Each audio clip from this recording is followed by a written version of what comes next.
Hey everybody, it's John from the Hustle Daily Show. Before we get into the show today, did you know that HubSpot launched an AI chatbot that helps you build awesome campaigns at scale with just a few prompts? It's called Campaign Assistant, and it's a totally free-to-use AI tool made for marketers and business leaders who spend hours a day on content creation. Campaign Assistant will transform the way that you build marketing campaigns at scale. Craft personalized emails, ads, and landing pages in just a matter of minutes. Just pick the content type, add the key selling points, and let the AI take it from there. And the best part, it works seamlessly with all of HubSpot's marketing and sales tools to scale your output across email, social, and more. So AI your way into the most effective campaigns yet at HubSpot.com/campaign-assistant. Howdy, folks. It is Friday, June 9th. I'm Jacob Cohen. We've got Mark Dent and Brad Wolverton coming on in a bit, and you are listening to The Hustle Daily Show.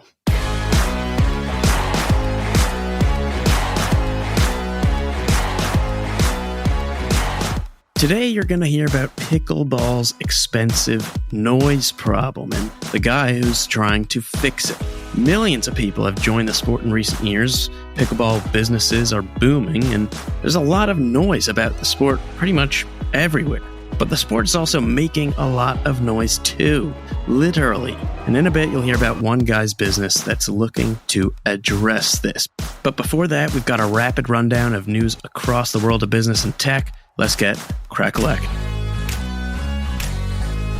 Okay, first things first, the search party is over. At Google, that is, the company, which requires employees to be in the office a few days each week, will start taking attendance into account during performance reviews. Big shifts are happening in big tech in this regard, and I am sure that the snacks at Google's offices are still great, though, so we do not feel that bad about this.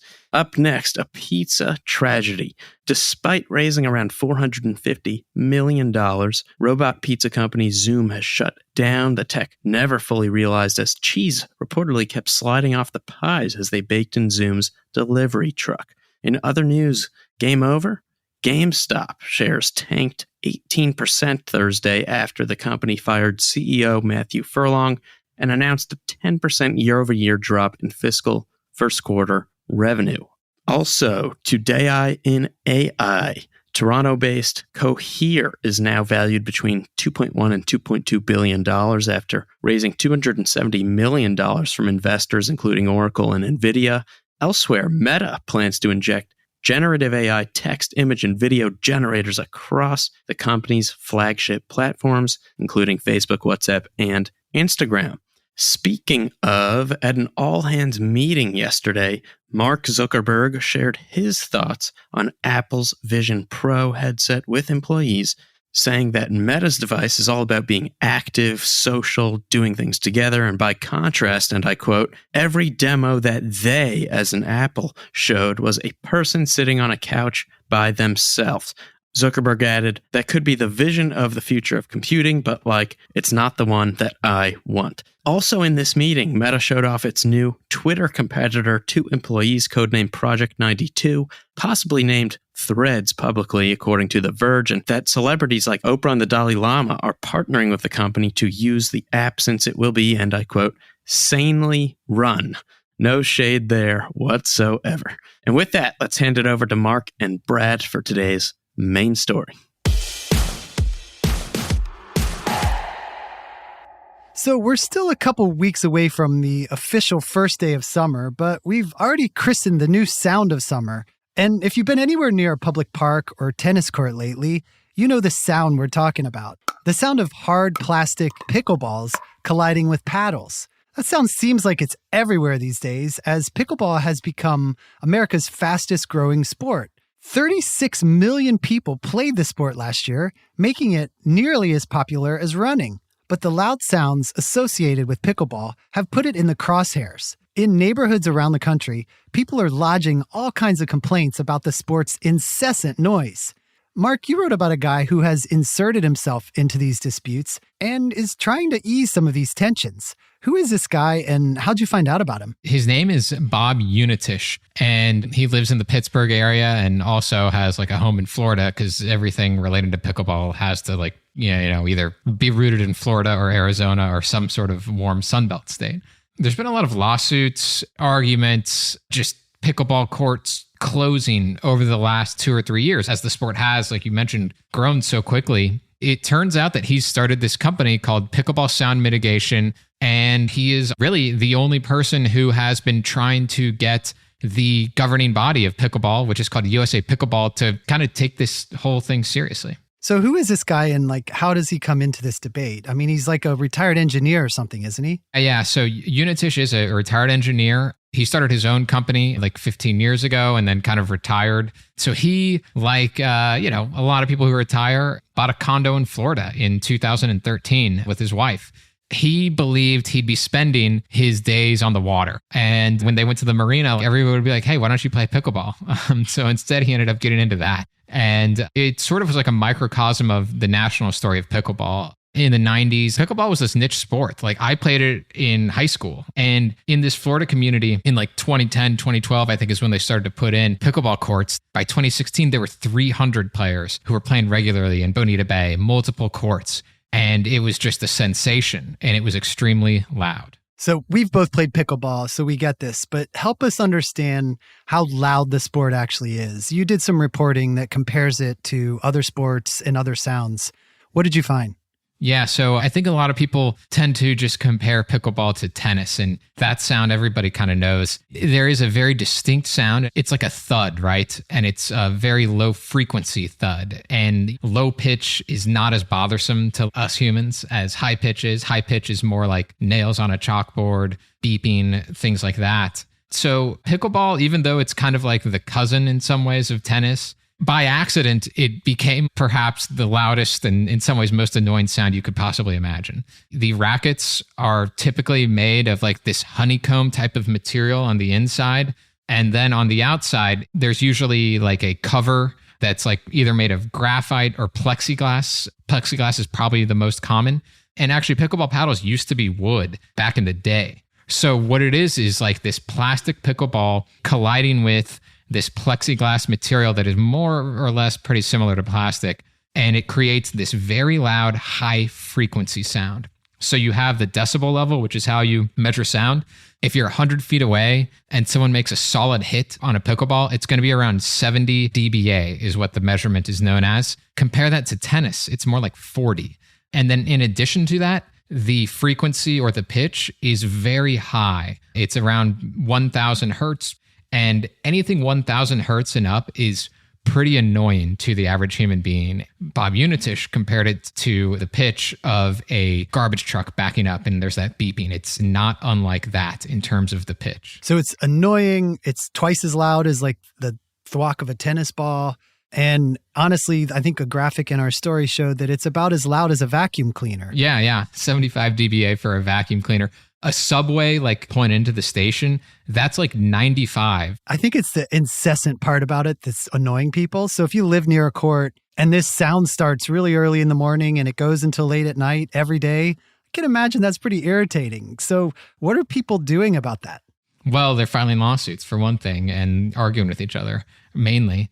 There's various acoustic firms out there, but Pickleball Sound Mitigation, which is Unitish's firm, is the only one that's focused on pickleball. People just will call an acoustic firm. They'll complain to their city council or to their neighborhood association, but there's just really not a good solution. So how is Unitish helping to get involved to mediate these disputes? He sees it as the number one thing is awareness, what he tells people. And he's consulted with over 100 different clients in 2 years. And he says they've found that there's this number, 50 dBA, that is kind of the ideal noise level that would be tolerable to people. Now, we were talking earlier, 70 is the solid hit, right? So the number one thing is planning ahead. When you're planning a court, don't put it within a couple hundred feet of someone's house. That's easier said than done sometimes. But then there's also mitigation techniques with walls. You can't just put the same kind of heavy vinyl fence kind of thing that people use on tennis courts, but you can pay a lot of money and that will take off 10 or 15 decibels for these kind of specialty made barriers. But they're also like limited by height. If it's an 8-foot fence, the sound's just going to travel over that. If it's 12 feet, it'll still travel over it, but maybe not as far. There are just little things you can do that can help you bring it down to this magic number of 50 decibels. And that's what Unitish's company does. You also talk about the equipment. For a game that has become a phenomenon because of how simple it is, there's just like an incredible variety of paddles and balls on the market. You say USA Pickleball has approved more than 1,900 paddles and 114 different balls, but the words sound, decibels, and noise don't even appear in USA Pickleball's equipment standards manual.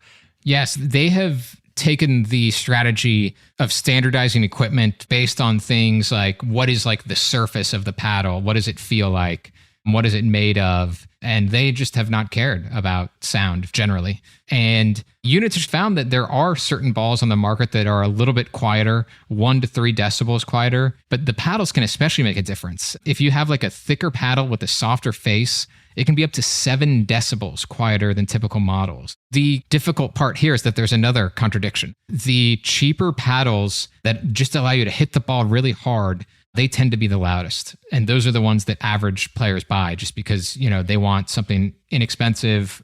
These kind of softer paddles that are quieter, they actually are favored by professional players or like really skillful players because you can use like more topspin on it and things of that nature. But there's just not really an incentive for average people to buy them. And average people are the ones who are making all of this noise. So that's why Unitish has been talking to USA Pickleball. And what he hopes is that they will start standardizing the paddles and balls based on their sound levels, which might lead to a quieter game. Might. I'm not holding my breath because the sport has grown super fast. And if you're allowing almost 2,000 kinds of rackets to be regulated, I think the game's going to continue to grow and it's just going to keep being loud. The sport is literally doubling in size almost every year. And the way that these courts are often being built, you can fit 2 pickleball courts on 1 tennis court.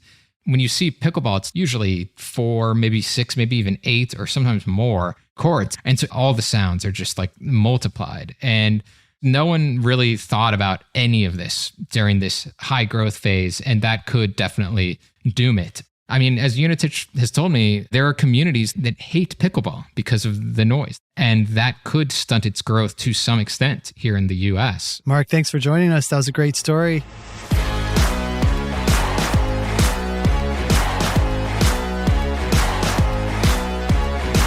And bada bing, bada boom, that's going to do it for us today. Thanks for tuning in to the Hustle Daily Show. We're a proud part of the HubSpot Podcast Network. Our editor today is Robert Hartwig, and our executive producer is Darren Clarke. We've got a lot more tech and business coverage in our newsletter.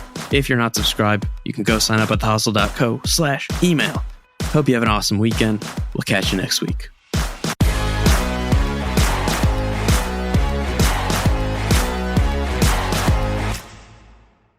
Let me tell you about a show that I've been loving lately. It's called Entrepreneurs on Fire. It's hosted by the incredible John Lee Dumas. It's available now on the HubSpot Podcast Network. Entrepreneurs on Fire stokes inspiration and shares strategies to fire up your entrepreneurial journey and create the life that you've always dreamed of. I'm a big fan of this podcast. It has energy, it has value, and it's all about learning about entrepreneurship. I was just listening to an episode the other day. JLD interviewed Jay Rogers, who was such a wealth of information. He kind of went into how entrepreneurship chooses you. You don't necessarily choose it, and that failure only happens when you stop trying to win. A lot of gems in this one, so I highly recommend checking out that particular episode along with the rest. So go listen to Entrepreneurs on Fire wherever you get your podcasts.